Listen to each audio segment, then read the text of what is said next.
Isang panalo na lang ang kailangan ng Letron Squires para muling magkampiyon sa NCAA Season 99 Juniors Basketball.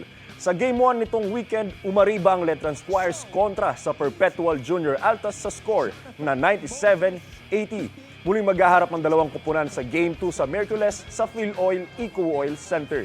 Kapag Altas ang nanalo, magkakaroon pa ng Game 3. Kapag Squires naman, sila na ang tatanghaling kampyon. Mapapanood ang mga laban sa GTV at live streaming ng GMA Sports at NCAA Philippines.